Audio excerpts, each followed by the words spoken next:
aborder nombre de sujets d'intérêt commun. Lors d'une conférence de presse conjointe, El-Sisi a exprimé sa joie d'avoir accueilli le président macédonien pour la première fois en Égypte, soulignant l'importance de renforcer les relations bilatérales et de consolider la coopération entre les deux pays. Dans son allocution, El-Sisi a en outre affirmé la nécessité d'unifier les efforts de la communauté internationale pour lutter contre le terrorisme et éradiquer ces fausses idéologies. Lors de leur discussion, les deux chefs d'État ont en outre souligné l'importance de résoudre les crises dans la région ainsi que de fournir l'aide aux réfugiés. De son côté, le président macédonien a affirmé que son pays soutient l'Égypte dans sa lutte contre le terrorisme, indiquant que son pays est membre de la coalition internationale antiterroriste. Il a ajouté que les relations entre les deux pays connaîtront une nouvelle phase marquée par le renforcement de la coopération dans tous les domaines.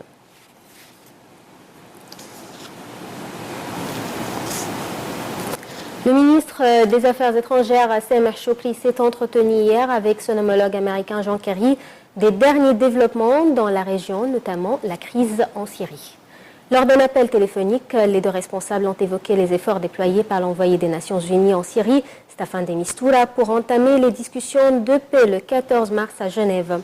Les Nations Unies s'emploient à unir les parties belligérantes pour parvenir à une solution politique du conflit qui a fait en près de 5 ans plus de 270 000 morts, poussé à la fuite la moitié de la population et provoqué une catastrophe humanitaire avec notamment une crise migratoire qui a atteint les portes de l'Europe.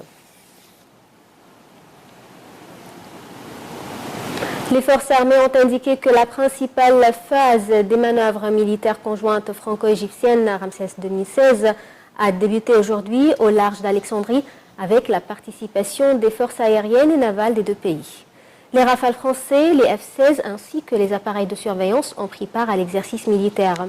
La frégate Frem a également pris part à l'exercice pour la première fois depuis son arrivée en Égypte en juin 2015. Côté français, le porte-avions Charles de Gaulle, utilisé dans les frappes aériennes contre Daesh, a également participé aux manœuvres.